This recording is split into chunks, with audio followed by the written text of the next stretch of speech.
Go ahead. What would you choose for yourself? Do you want to be dependent, or would you like to be independent? Like William Shakespeare said, to be or not to be, that is the question. Wow. Independence v. dependence. The argument for and against. Well, the United States is the land of the free, the home of the brave. It strives on independence, and yet we all must be interdependent. And then dependence really puts us in a conditional state. Absolutely. We said in the last episode for happiness, I can't be happy unless or until X happens or so and so is this way. And we decided no, we cannot put condition of our happiness. We cannot be condition of ourself and our self-expression.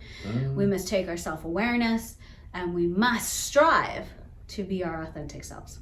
That is very true. That is very true.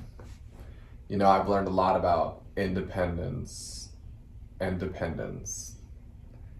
I moved here from Germany. I met a wonderful person. And I decided that my happiness is him. Ooh. I decided that I needed to spend every waking moment with him, working a full-time job, texting every hour of the day, phone calls 3 or 4 times a day during our work period. It's like a I cigarette wasn't break. financially dependent. I wasn't dependent on a house or a car. I was using him as my crutch to my happiness. So it's a codependence. Yeah. And the moment I learned to step back and really be Daniel is when I became independent. I am independent in so many ways in my life. I'm financially independent. I have all my stuff laid in the right direction for me. But on my relationship, I almost lost it because I was being dependent upon this person, saying, no, you're my best friend. You have to be there for me 24/7. I need you to pick up the phone when I call. That's not real life. That's a fantasy. Wow. And that's because I didn't go out and be independent, meet people, do the things I love. So I said, oh, we're a couple. Hi, happiness. So you're going to merge your mind into his mind. Whatever he thinks, you think. Whatever he believes, you believe. That's what I did. That's what I did for a whole 8 months, and it tied us down.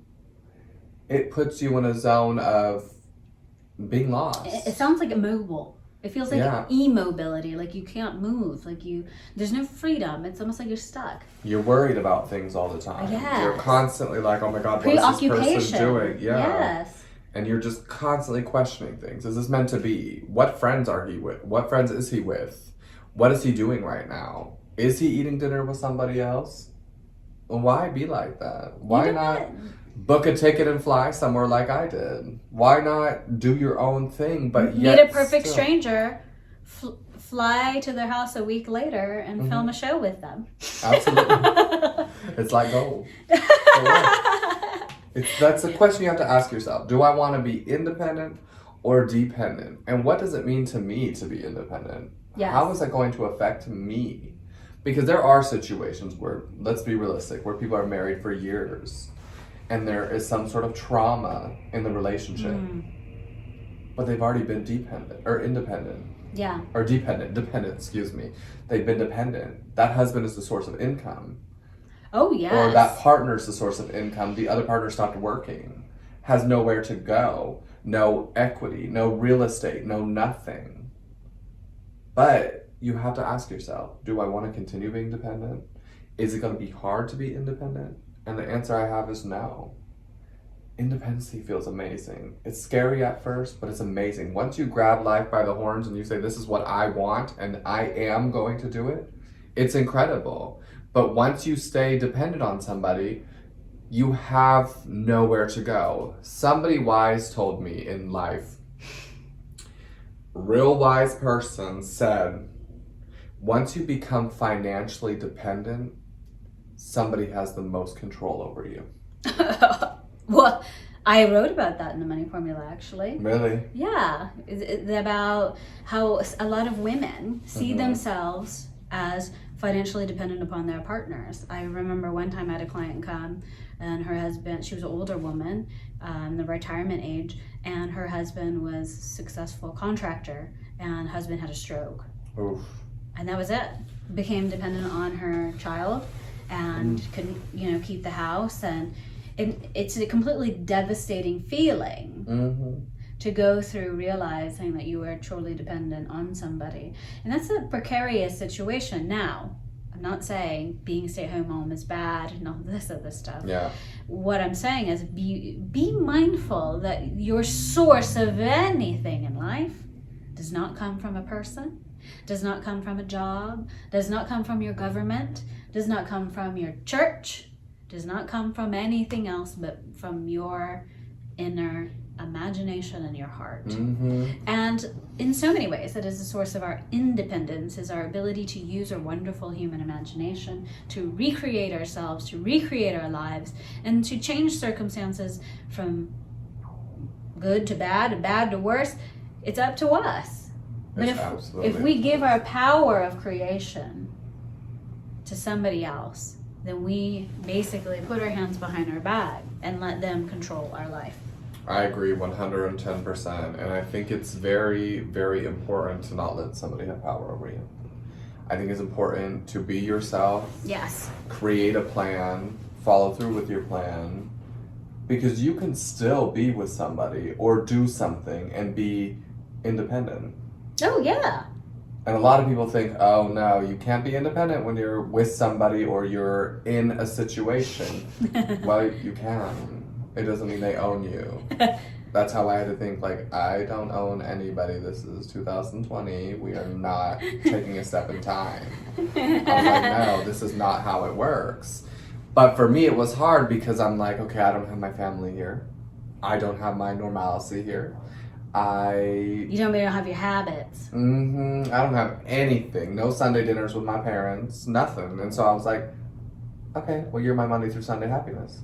You're my Monday through Sunday everything. I need to talk to you when I need to talk to you. But after time, you realize you have nothing to talk about. I'm like, okay, how was work today? It was good. Yeah, we really have nothing to talk about. Bye. That's crazy. You're like, okay, well, when we spend time together, what is it really going to be like? Yeah. And that's why I booked my ticket and got up and left for the week, because I wanted to do self-discovery, self-awareness, enlightenment. How is Daniel when he's truly Daniel? I am independent in many ways, but girl, I'm still dependent. There are dependent things in my life that I will work through. It takes time. And I won't come out here and let people think I'm the purest of the pure and that I'm perfect. No, I have issues that they're gonna get worked on too, just like everybody else. And dependency and independency is something that I really thought hard about, because I said this is something we need to speak on to the viewers. Oh yes. This is something that this is your show. This episode. This is something that I just feel like, don't depend on anybody for anything. Because you can achieve what you want. You can be independent. There is no greater feeling in the world than being independent. You are strong, you're courageous, you're brave, you're smart, you're talented, you have everything going for you. So why not be independent? You can make $1 million in a year in no problem. There's no way, there's nothing holding you back except for yourself. So in order to become 100% independent, you have to believe to achieve. Well, this is a very challenging subject for everyone at some point in their lives, because I had to wonder that, because my mom lived with my dad for more than 17 years and was made to believe that she was dependent upon him. She wasn't, for a long time, she didn't have a driver's license. Her income, pretty much he controlled where she could go, when she could go. I mean, that's really control, right? But it also comes from this belief that I am dependent on someone. And boy, the minute my mom, she was like, no, I'm not dependent on anybody, and I'm definitely not dependent on you, boy, the relationship completely changed to a point of divorce. And it really becomes with this evaluation, again, we've talked about with the concept of self. Mm-hmm. Who am I? Am I a dependent person? Am I codependent? I've lost a friend to codependent relationship. Can't be. I literally said to this person, I can't be in a relationship with you at this point because your relationship with this other person in your life is so toxic that it brings out the worst in me. And I check myself going, I'm thinking paranoia. I'm, not thinking happy thoughts about this relationship. The only way for me to reestablish my own independence from this relationship, thinking I have to tolerate this to get to this person, oh, forget it.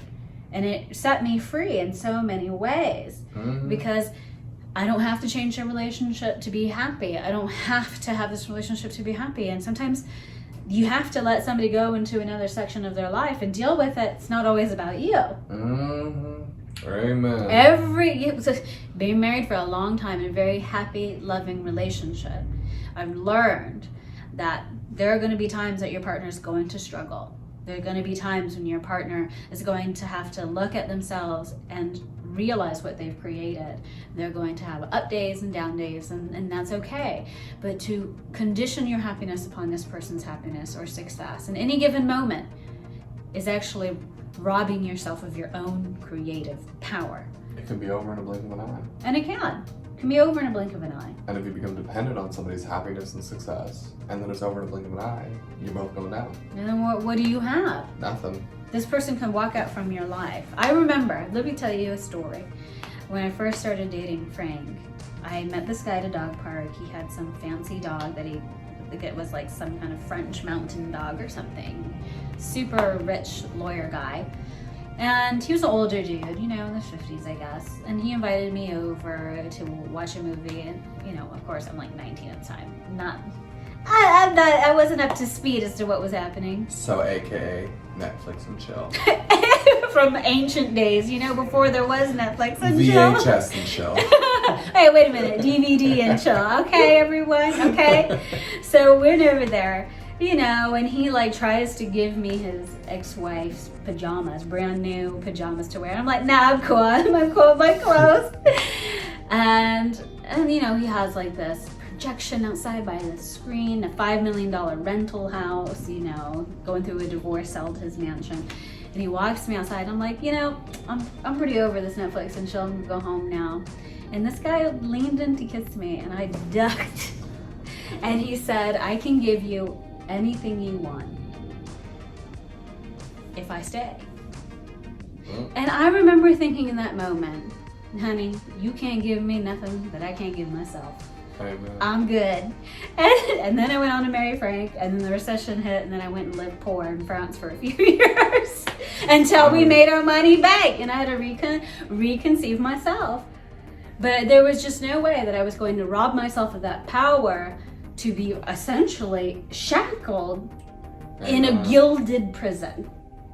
I know it. I mean, I felt that with my ex-husband. I was dependent upon him, and he was dependent on me. It was like soul-sucking each other, and that was the wrong soul. I did not it was tough. I mean, you really think about it, and it was like, I just don't want to ever be dependent again. I've come too far. I've come too far to worry about what someone else got. Like, in your situation with that old man, I would have said, you can get me an Uber home. There was no Uber back then. I got into my car Get a taxi home. Get me a taxi home. I drove and a home. bottle of Moet. Bye. I drove home. I was like, okay, we're done. I got in my, $2,400 car and drove to my $600 a month apartment. And that was fine. And I felt in power. Because it doesn't matter what you have. It doesn't matter where you are, what you come from. Independence is something, again, like happiness, you can't touch. It's the best feeling in the world. Hold it near and dear, and don't let anybody take it from you. So the ultimate question for this episode is, what are you dependent on? What is controlling your happiness? What is controlling your health? I can't be healthy unless X. I can't be at peace unless Y. And Start to reevaluate in your life, what is it that you're dependent on? And start to realize that your natural state is independence and freedom. And then begin to feel free, like we talked, I think it was in episode 1 of Enlightenment, to let go of that dependence and start to find that independence in yourself.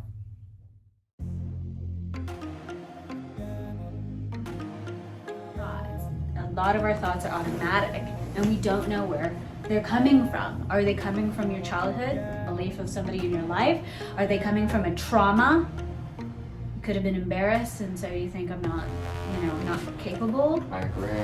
Where are these thoughts coming from? And you also think beautiful thoughts. You can make up your own thoughts. Is there something you want to achieve? What is it that you want to manifest for the better? It's that you don't have to believe every thought. You don't have to like every thought. You can recreate your thoughts. You can choose your thoughts, and you can control and construct in your own imagination the type of reality you want to live in.